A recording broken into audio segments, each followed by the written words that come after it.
Hi, and welcome to Synchronicity, talk radio for your mind, body, and soul. I'm your host, Marie Benard, and today we are joined by intimacy expert Allana Pratt. She is a go-to authority for those who have suffered heartbreak and are ready to live unapologetically and attract an open-hearted, ideal relationship. Allana is a certified coach for singles and couples who want to develop a healthy, intimate relationship with themselves first, which naturally attracts and enhances their ideal partnerships.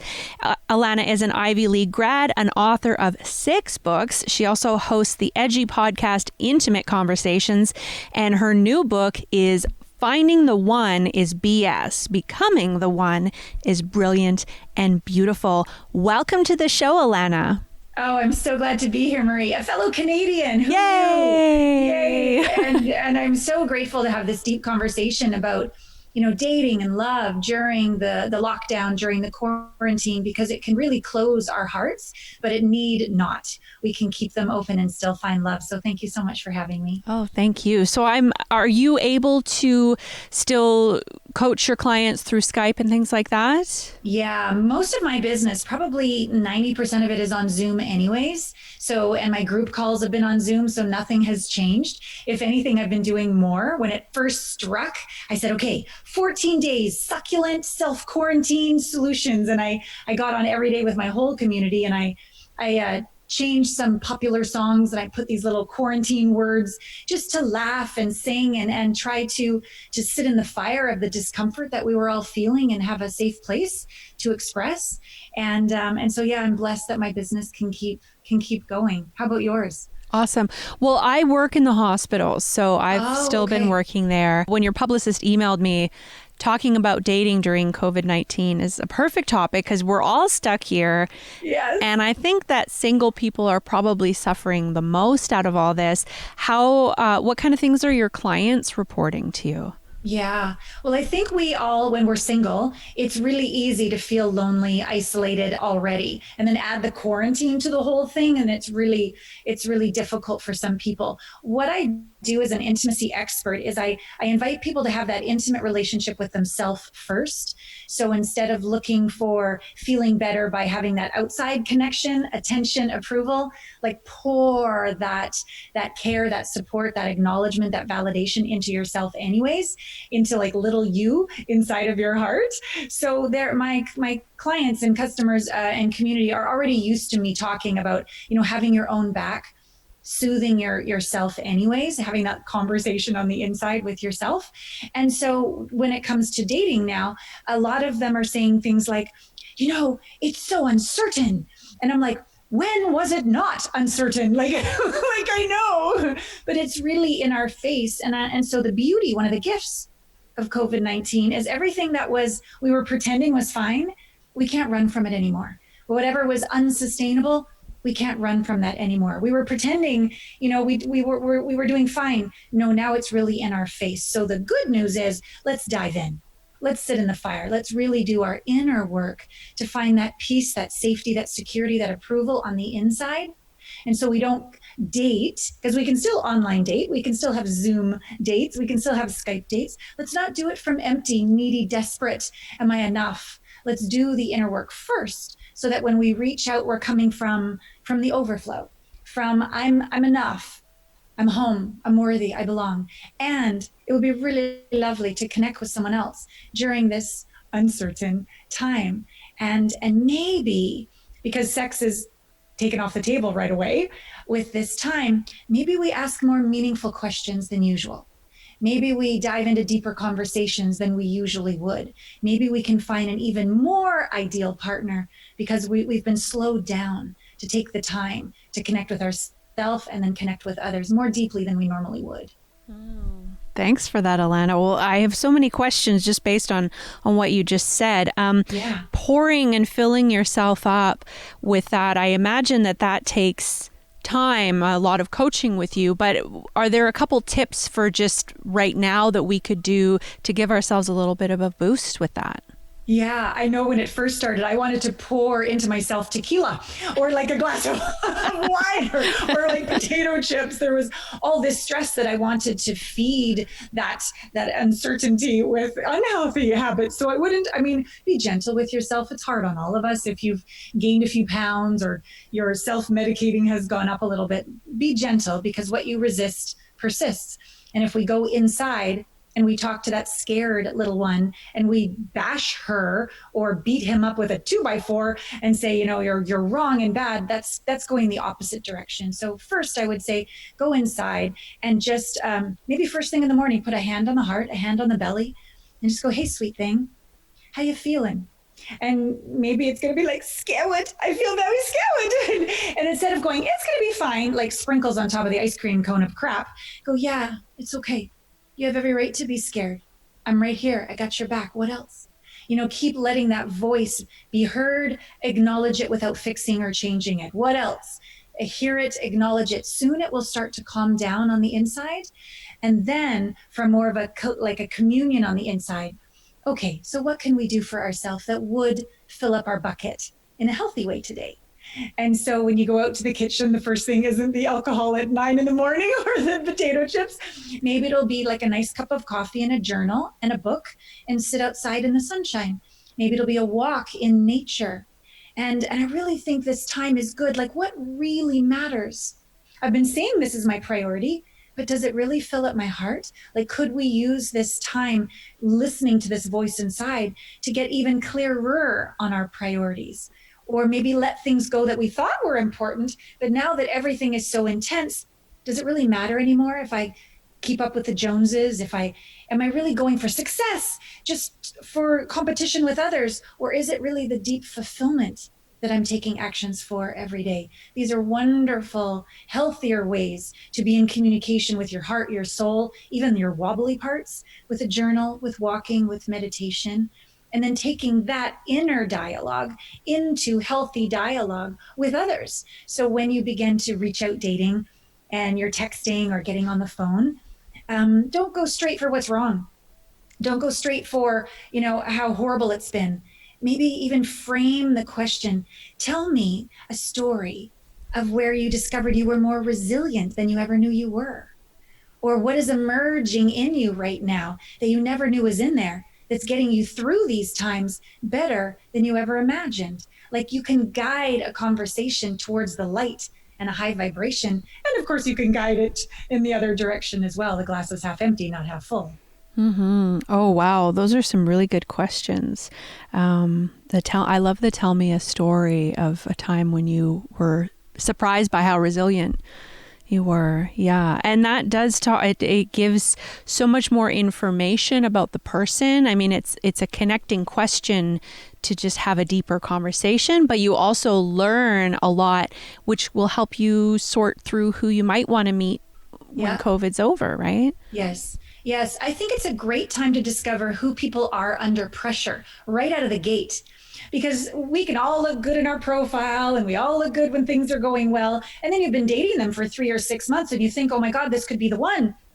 And then some stress happens and they're mean and they avoid or they ghost or they blame you or they project like you didn't see it coming, right? And you can be so blindsided, disappointed, devastated even. So I think there's a gift to meeting someone when things are a little uncertain. Maybe they don't have a job right now. Maybe they're working double time right now. Who knows? But who are they in the face of a challenge is really good information to get right out of the gate. I have a question. So there's someone that I connected with and we did go on a socially distanced date, really? Like a walk, because we live not too far away from each other, so we met up and walked together, but it was odd because we weren't really making any eye contact because we were both forcing the same direction. So it felt more, we have had some more intimate conversations over the phone and Zoom, but on that first meeting it kind of just felt really friendly, which wasn't a bad thing, but it was difficult to get a sense of whether we were interested in each other or not because there was chemistry. Without the eye contact.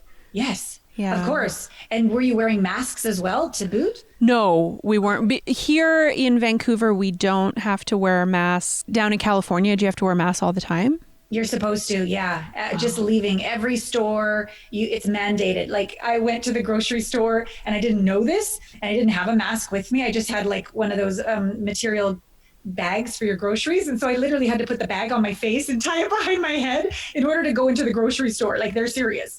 So yeah, being outside, we have to wear masks. I don't know if they can come and arrest you or not, but let's not coax them. So no, I can totally get that. If you're dating and you're doing like the physical distancing, and you've either got the mask on if you're listening from a state or a place where you have to, or just the lack of eye contact, the energy isn't as close. It does feel a lot more friendly than date-ish. So this could be a really great time to first, before you go on a date, get into your feminine or masculine place. Like breathe into your heart, into your sacred vagina.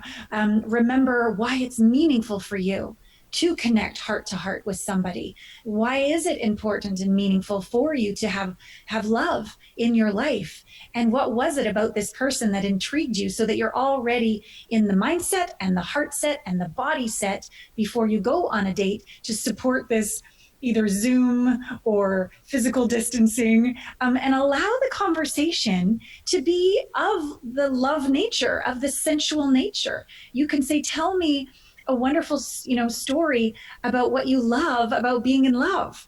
So that even though you're 6 feet apart and you're not making eye contact, the conversation and the energy still exudes, radiates out into this conversation about love. Because it can very easily go into very, not like negative, but kind of shallow, surface conversations. And by the end, you have no clue whether you're into that person. But tell me what makes you feel blissful.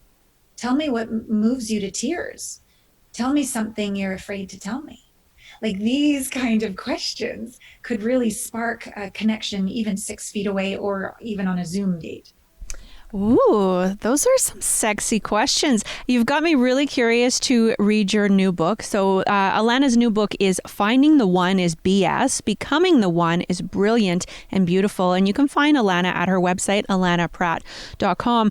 So are any of these amazing questions in this book? What are people getting when they read the book? Yes, they're getting those questions and so much more. I really go through what it took for me personally and for my clients to get out of my head and into my heart. I used to be 3 steps ahead, trying to make you like me, trying to feel safe, trying to get approval, attention, anything, so I didn't have to feel the insecurity on the inside. And that was 2 divorces later, and the only one in common was me. I'm like, okay, let's do the work. And when I looked inside the very first time, I didn't like who I found. She was insecure. She felt humiliated. She certainly didn't feel good enough. She didn't feel worthy just to be. And I learned I had collapsed my worthiness with my accomplishments. And so I'm a cum laude grad of an Ivy League university and an author and all these things. And I thought, and so I'm enough. And yet I needed another accomplishment in order to be enough. And I've since separated out worthiness from accomplishments. Accomplishments come and go. Relationships come and go. But worthiness need not. Worthiness is like that eternal, I'm a conscious being of choice. I'm a child of God, whatever way you like to say this, but I belong and I matter just because. That's the end of the sentence. Because I be. And so when I started to do this inner work where I didn't need to find the one to be enough, it was more about becoming the one. And everything I was seeking, I gave to myself. I wanted appreciation. I appreciated myself. I wanted approval. I slapped my ass a little more often. I'm like, you go, girl. And if it was safety I wanted, then literally back to that, like putting a hand on your chest and a hand on your belly in the morning, there was many a fetal position time. There was a custody battle I went through, and my mother died, and just different things that happened where I learned to have my own back and not try to fix me and make me happy again, but say, I will sit with you in the fire. I will sit with you if you're afraid for eternity. If that's how long it takes, I love you that much. And talking to myself in this way sort of awoke my higher self and my little girl self. They became one. They found each other again. And so I can breathe through intense emotions now and not try to fake it or change the subject or change another person's mood either. A friend, in fact, just today texted me her dad after 3 years of Parkinson's passed. Oh. And I said, "Do you need me just to listen? I'm not here to fix you and put in a better mood. I'm not here to go, I understand what you're feeling," because I don't. I've lost my mom, but I'm not her, and I'm not her today with her situation. So just to listen to others starts with listening to ourselves. And so as in the book, I go through these different processes of first coming home to little you. And then there's often unintegrated shame, anger, rage, fury, these emotions that it's not spiritual to be angry. And yet it all builds up inside of us, doesn't it? If we don't integrate it, process it, heal it. And I watched my mom die at 61, liver cancer, where the metaphysical, energetic, like Louise Hay and Carolyn Myss say, that's the seat of your anger. And so my mom taught me a lesson, feel your feelings and integrate them all the way through back into peace again. So there's a section in the book about how to do that in a healthy way. There's also a delicious section in the book about making love with the universe. Oh, tell us more about that. Yeah, I think a lot of us wait for bow chicka bow in order to have sexuality, or maybe sometimes we'll self-pleasure. But still, that's just a small portion of the day. What if we let the beauty of a garden penetrate you and blast you open? What if you said to the universe, what do you have in store for me today? Have your way with me. Like this idea of surrendering and being open to miracles. It's an energetic capacity. It's not just about figuring all this out cognitively in our brain. Like our body, our heart is, like it's science says now, our hearts can be measured in coherence or not. And so when we're in appreciation, a vibration, not a thought, a feeling, when we're in gratitude, loving kindness, even compassion and care and empathy, that's a vibration to feel. And we connect with the field, God, the universe, and it's a measurable vibration to receive love, to receive synchronicity, to receive non-local intuition. All of that is done through feeling. And so if we wait for a date or self-pleasuring or sex to feel delicious, we could be feeling delicious a lot more often. So yeah, there's a subject, or there's a chapter about making love with the universe. There's another chapter about navigating intense emotions. How do we stay present in our prefrontal cortex, sit in the fire, heart open, when life doesn't go our way? That's a very important thing to be learning right now during the quarantine. A lot of us close our hearts out of fear, of course, but then we go up into our mind, and then it's very easy to go into worst case scenario. What if it doesn't work out, as opposed to what if it does? I'll probably be alone forever, or they'll never, this'll never. And a healthier way to come back in is, how can I, in the face of anything, breathe, stay in my prefrontal cortex, say to our little one inside, I got this, we got this, and breathe and raise our measurable coherence to that place of appreciation, even for the challenges. Yes, it's easy to appreciate the good stuff, but can we even be appreciative for how we're growing and evolving? And as I said at the beginning of the interview, new qualities are emerging. If we can appreciate that and feel, not think, feel the appreciation, our vibration will rise. And we are now tapping into a whole other dimension of who will attract dating, who will run into by happenstance, our intuition will go, oh, we should call so-and-so. Or someone will say, hey, you ought to meet my brother, or what have you. This is all science. It's all a vibration, and we're in charge of that. So these are some of the things that you will find in this book, as well as exercises, every single chapter, and a little bit of he said, she said, so that you can have a greater understanding of a different point of view. I think it's an extraordinary journey to take you through. It's like 7 chapters. And this is what I've taken myself through and my clients through. Okay, so now I want to immediately read it. I prefer paper books, but Amazon has been a little bit slow because of everything going on. Sure. So is it available on Kindle or PDF or anything like that? Yes, both paperback on Amazon and Kindle on Amazon. Yeah, so you've got both. And one of the things I might be doing in quarantine here is going into my closet and recording the audio for all of you. So we shall see. That would be amazing. That's a good place to do it, in your closet. Well, all the studios are closed, so I can't go into a studio. So I thought, I'll just take my little podcaster mic and go into the closet. Why not, right? Yeah, got to do something.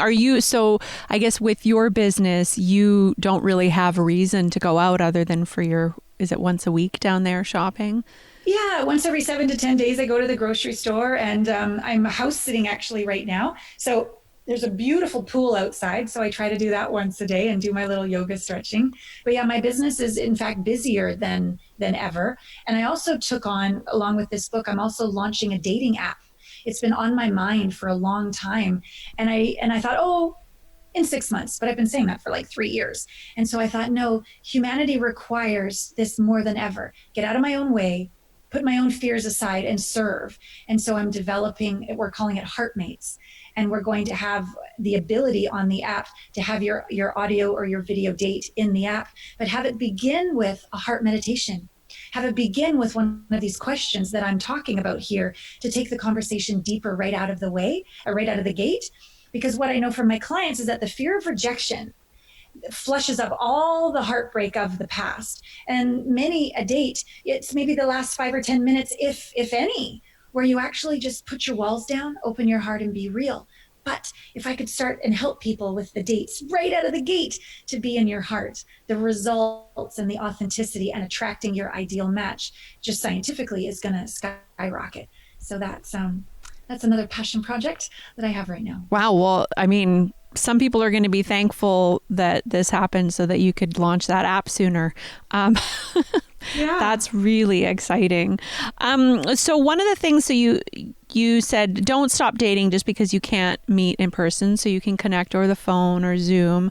Do you recommend, I guess in where you are, it sounds like even just a physically distanced walk isn't possible. We're really fortunate here in BC.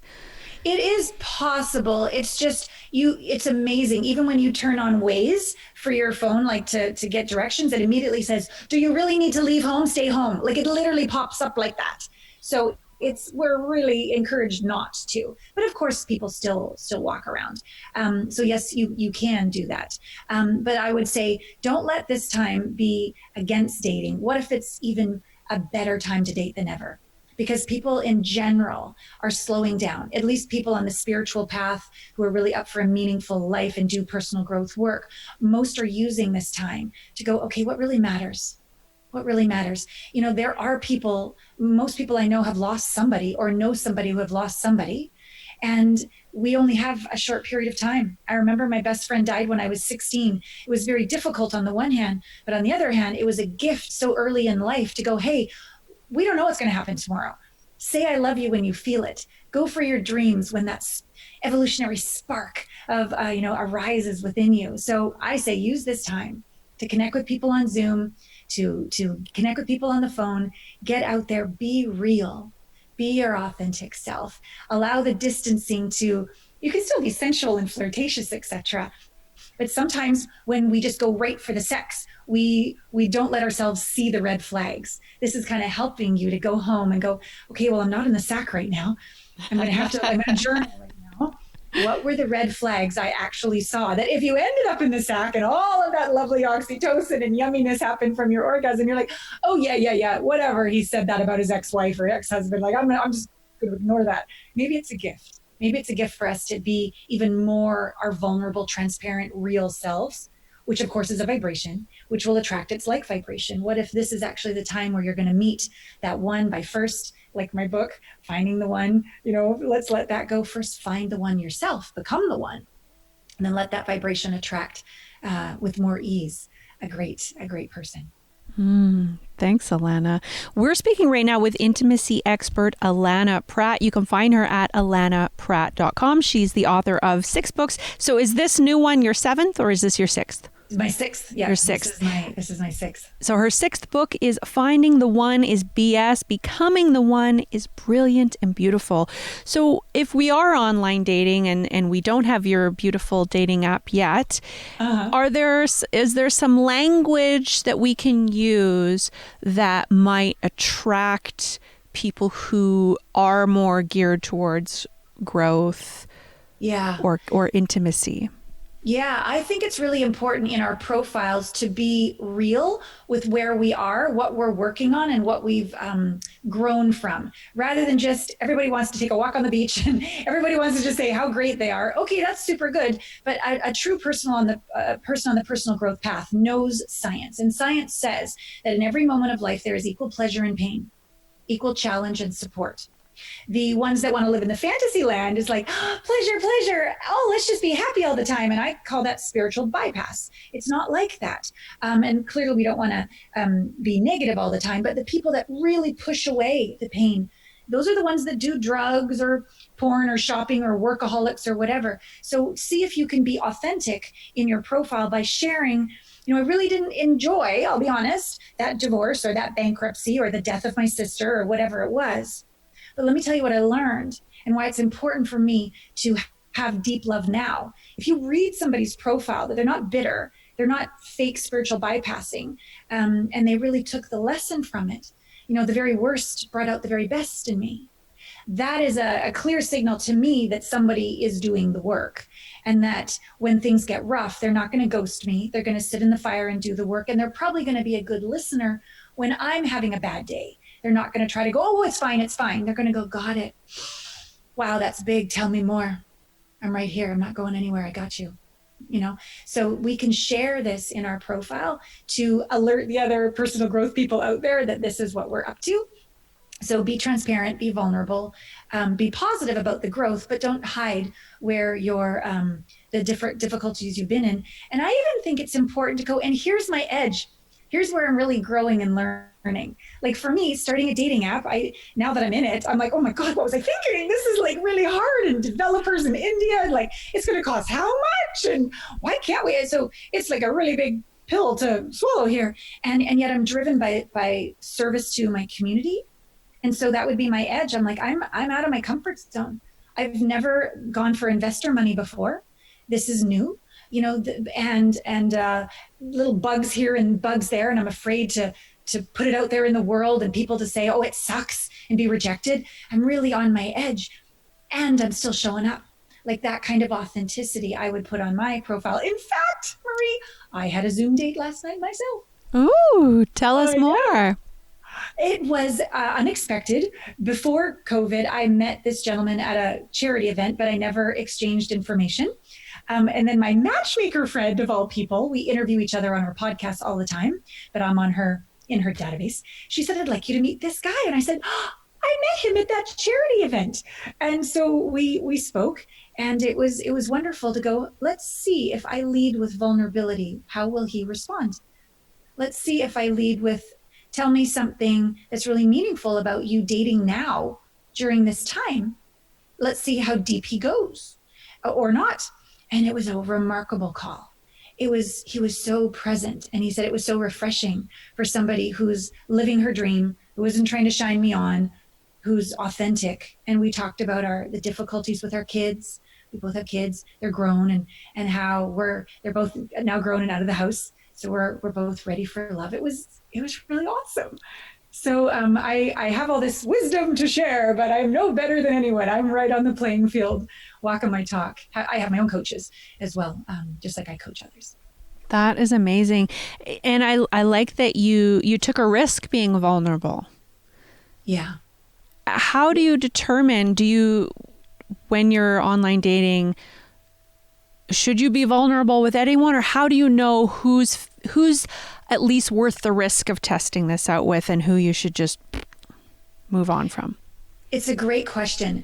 Vulnerability, on the one hand, I believe needs to be earned over time, where you talk about things and you get deeper and deeper every time, and you realize, oh, they didn't make me wrong, or they didn't change the subject, and you build your bravery and your courage up to share more and more. So that's one way of going about it, just being present and little bits at a time, building it up over time.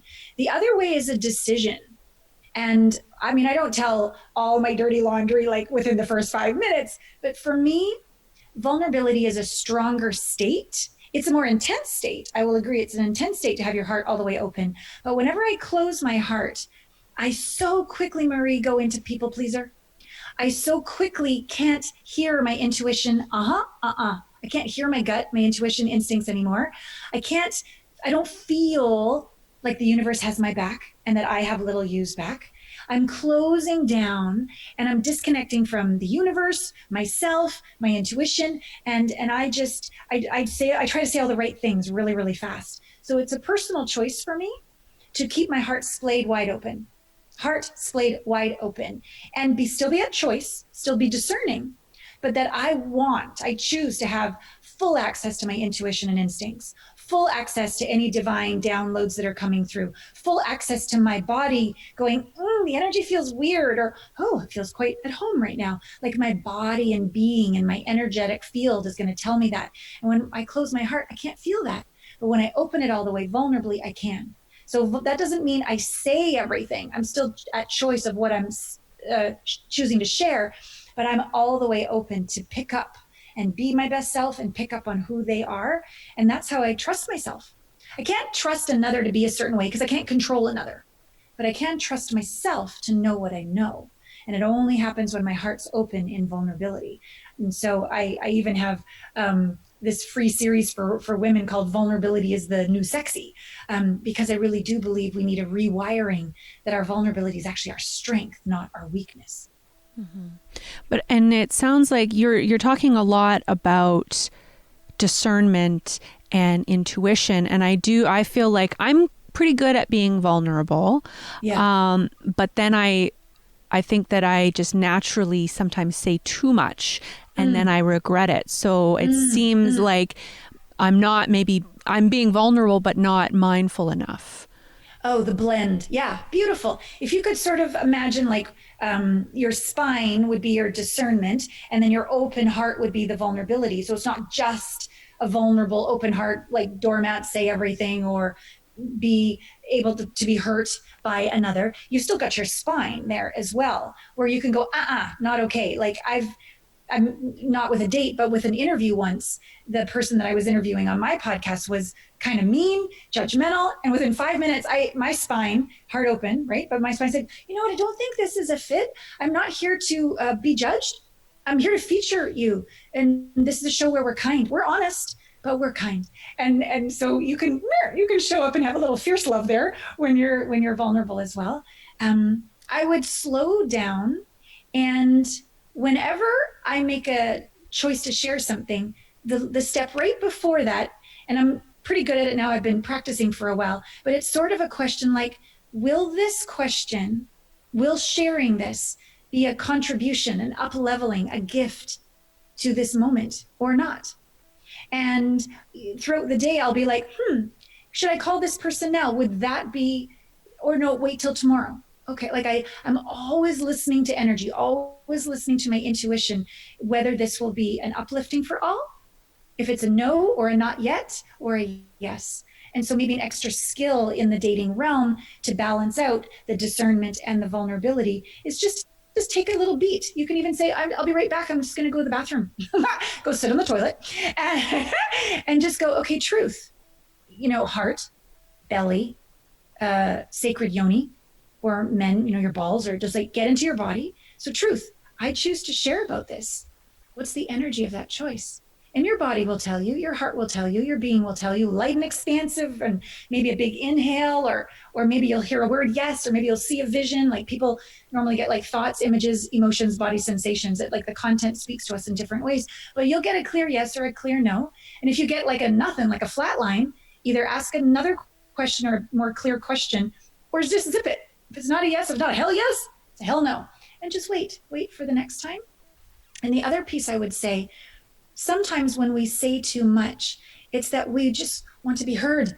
We just want to be safe. We want to be seen. We want to be understood. And that's not their job. That's our job. It's our job to make sure we feel safe, seen, and understood. So have a little more time journaling with yourself, speaking to yourself, listening to yourself, validating yourself, understanding yourself. Maybe before a date, be with a girlfriend or your coach or what have you, and whatever you just need to dump out so you really do feel safe, seen, and understood and gotten by somebody, so that that's not the need of the date. You're already whole, balanced, centered, present. And that might be easier to discern what to share and what not to share, because there's no outcome that you require in order to be okay already, home already, enough belonging already. Does that support potentially that issue? Yeah, I think so. I feel like, yeah, I mean, the reason that I asked you what some of your clients are going through with this COVID-19 is because I think that even though we know that we're all kind of in, there's a thing about not being in the same boat, but we are in the same storm. Yeah. We're all dealing with this COVID-19, and we all have our own personal challenges in addition to being under lockdown. Mm-hmm. But I think that also because we are so alone with ourselves, it's easy to feel like we're alone in this, and that we're alone in our desire to be seen, or we're alone in our frustration with online dating or whatever it might be. So I just really want listeners and viewers to realize that they're not alone, and that their challenges aren't, while they're unique people, we're all dealing with really similar challenges. Totally. It's one of the beautiful things about my group coaching calls, which I actually upped to weekly rather than every other week, because we really need to know we're not alone, that our feelings are not weird, to hear other people's stories, not only of truth and vulnerability, but resilience and what's actually working for us as well. I do a lot of crowdsourcing right at the beginning of calls, and I guide the questions. So what's working for you to soothe yourself right now? How is your intimate relationship with yourself really supporting you right now? What are you doing to raise your energy, healthier choices? And some of them times I would say, and let's just be honest, what are we doing that's just really crazy crap right now? And like one woman, she pulled up her Rice Krispie cookies from under her desk and she's like, well, I'm eating a lot of these. So it's about being real as well, not like all perfect and positive all the time. So so that's one thing. I have group coaching communities, but gather your friends together and say, like, once a week, we're going to connect and guide the conversation so that there's safety, honor, vulnerability, and resolution or solutions or what is working, rather than just talking at each other, talk with and get up under each other. Somebody like a coach can really guide that very well, or have those conversations. I have another girlfriend, you'll know where this is. I actually was Miss Kamloops' second princess in a past life. Yeah. And my other Miss Kamloops' first princess and I are still friends. And she's dancing. She's dancing at 5:30 every single night, maybe getting on for like half an hour with her friends and family. Everybody dances to a song, and then they just talk and they just connect. And they know that this connection is what they require. And the movement of the body, getting the stress through us, moving the energy. So those are some other solutions so that you're not alone. And it's just going to take a little bravery just to reach out a little more than usual and connect. I've been doing a lot of that in the evening, a wine date with a girlfriend, the Zoom date last night with a new gentleman, with my clients. It's important. It's important to reach out when you're feeling your most lonely. Thanks, Allana. And with your group coaching calls, do you have any more spaces? Because I imagine that there's some people who are going to be interested in that. Oh, yeah. The way it works with my company is we first want to provide value. So we do an intimacy breakthrough call, an intimacy blind spot breakthrough call.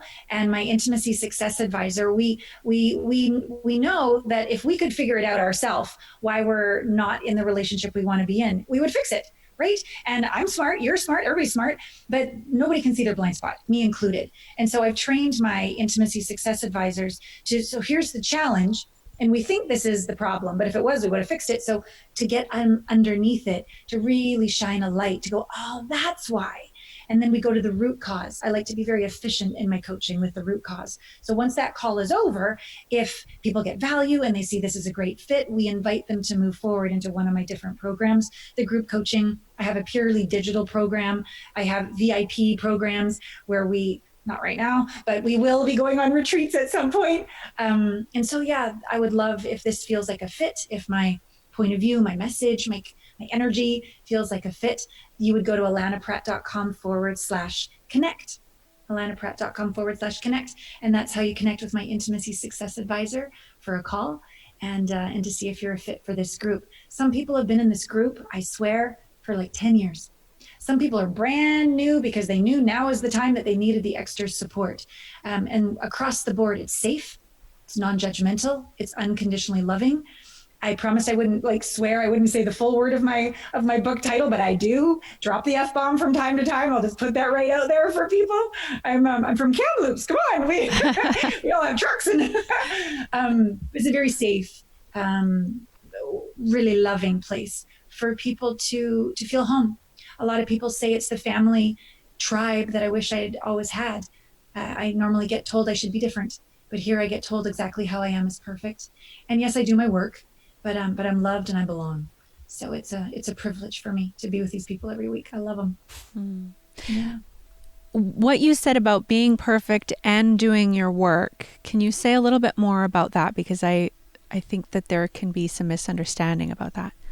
Sure. I believe we're all perfectly imperfect, that we are all unique emanations of the divine, that our core, there's nothing wrong with us. There never will be or was or is another one exactly like us. So on that hand, we're perfect because we broke the mold. And we are perfectly imperfect. Like, what would be the point of coming to life? Like, I got it all together, and then I had it all together my whole life, and then I died having it all together. Like, there would be no growth, no evolution, no exploration. And so we're here to grow and learn. And I personally believe that the first half of our life, I believe we choose our parents to piss us off and let us down, basically, on some level, or life circumstances at the beginning, so that we forget ourselves, so that we can find ourselves and awaken something within us that was dormant, that could only awaken through trauma, challenge, obstacles, etc. And instead of waiting to find the one who is going to give me what my parents never did, which ends up in divorces, at least that was my experience, give that which we've been seeking to ourselves, and also give it to others in the form of our purpose. And then when we do meet a beloved, we don't need anything from them. It's just gravy. It's just icing on top of the cake. And who we naturally are will be a great fit and a gift for them. And who they are naturally will be a great fit for us. So on the one hand, we are divine. We are conscious beings of choice. We are light and love itself. And when you look at the science, I remember when I saw my mom dead, it was different than when she was sleeping. When she was sleeping, she was still in there. But when she was dead, she wasn't there anymore. I could see the difference. So this whatever that is that we are, what are they can even measure the ounces when someone actually dies. The soul goes somewhere into the oneness, into the everythingness, into the nothing everythingness. That part of us is divine, is just pure love and light. And we've stuffed all that energy into a body on a planet where we're here to grow. And so that's the humility part. That's the part where we're perfectly imperfect and we're here to grow and evolve. But that doesn't mean we need to judge ourselves or reject ourselves or blame ourselves or criticize ourselves. That's that little you exercise that I take people through in the book, where you're like, hey, you hot mess, come here. I love you. Want a popsicle? And we have this kindness, compassion. Doesn't mean we don't grow. Doesn't mean we give up growing, but it means we first come home to self and have compassion and kindness. And then once we're home, we're like, well, I think we would like to get a little healthier. I think we would like to get out there and, write that next book. I think we would like to get out there and date. I think we would like to go for our dreams, but we're doing it because it would be fun.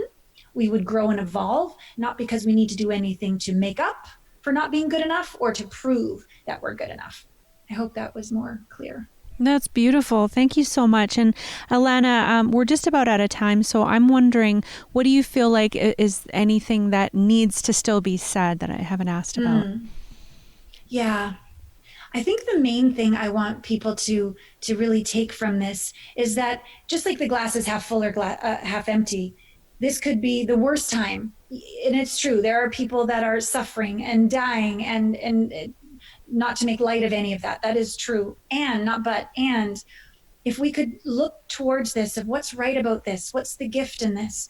What is this the best time for? What is this the perfect time for me to step into such and such?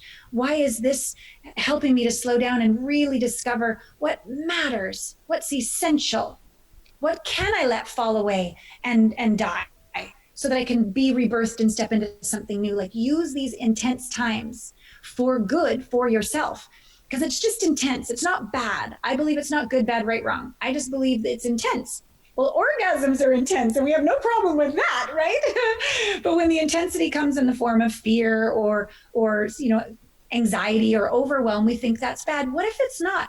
What if it's just this brewing of like a boiling tea kettle until you're like, I'm going to do that. I'm going to change this. I'm going to step into this. I'm going to lead with my heart. Like, let the intensity be the wind in your wings to open your heart and step into love of self and dating, love of your purpose, love of your body, love of your sexuality as sacred, whatever it is that's next. Use it as a catalyst to be more.